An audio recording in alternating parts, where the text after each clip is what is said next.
Lawmakers demand investigation into VA after ongoing GI Bill issues.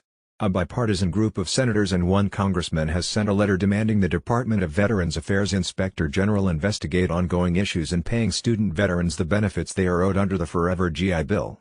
Senators Brian Schatz, Democrat Hawaii, and John Boozman, Republican Arkansas, along with 5 Democratic and 3 Republican senators and 1 Democratic congressman, signed the letter requesting the Inspector General look into allegations that VA did not intend to reimburse veterans for missed or underpaid benefits related to the Forever GI Bill.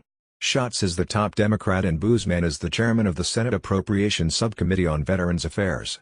The Forever GI Bill came into effect August 1, 2018, but it would delay implementing the way the new law calculated housing allowances until December 1, 2019.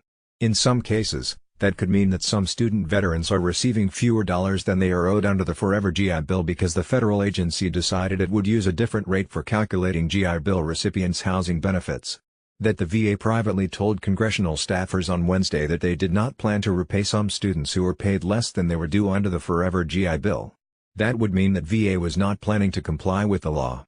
The federal agency has missed a series of deadlines since the Forever GI Bill was passed with bipartisan support and signed into law by President Donald Trump in July 2017. Computer problems have caused, in some cases, for some students, that has.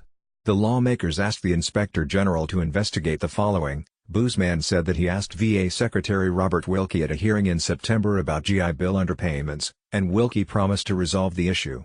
But the senator said he required further assurances. When recent news reports suggested the VA was not acting to help veterans who have been shortchanged, the department outlined its plans to remedy the situation, Boozman said. Those plans fall short. These veterans must be fully repaid for errors they did not cause, and that is what I expect the VA to do. But that's not the only fiery letter lawmakers sent on Friday in an attempt to address potential VA issues. Representative Mark Takano, Democrat California, led 24 Democratic members of the House Committee on Veterans Affairs in sending a letter on Friday to Wilkie demanding that he be very clear whether the federal agency plans to make up the difference to those student veterans who may have been underpaid their housing allowances. Takano is expected to chair the committee when the Democrats take control of the chamber next year. The letter notes numerous times when VA statements have been inconsistent and led to confusion over whether students who were shortchanged would be repaid under the Forever GI Bill once the law came into full effect on December 1, 2019. This level of obfuscation from VA is unacceptable, the lawmakers wrote. Student veterans were made a promise when we passed the Forever GI Bill, and VA is legally obligated to follow through on that promise.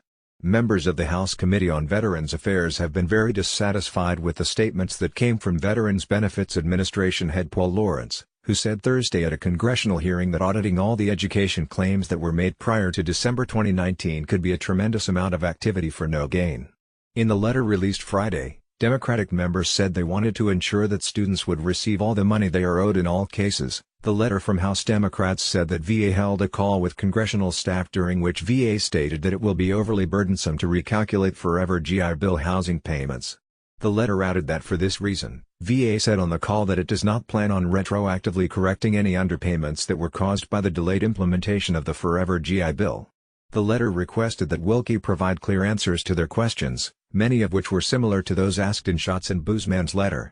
Both letters were sent despite a statement released by Wilkie, Lawrence's boss, hours after the congressional hearing Thursday. Wilkie under the Forever GI Bill. Although VA has encountered issues with implementing the Forever GI Bill on Congress timeline, we will work with lawmakers to ensure that, once VA is in a position to process education claims in accordance with the new law, each and every beneficiary will receive retroactively the exact benefits to which they are entitled under that law, Wilkie said in a statement. Schatz said that this promise alone was not enough. Secretary Wilkie may be saying the right things, but until the VA invests money to address the ongoing staffing and IT challenges facing the claims backlog, our veterans will remain robbed of the benefits they were promised, Schatz said a statement. I expect the Secretary to come up with a plan so that the VA can audit and process retroactive payments for underpaid or missed claims. And I look forward to the Inspector General helping us hold him accountable to that plan. Phil McCausland is an NBC News reporter focused on the rural-urban divide.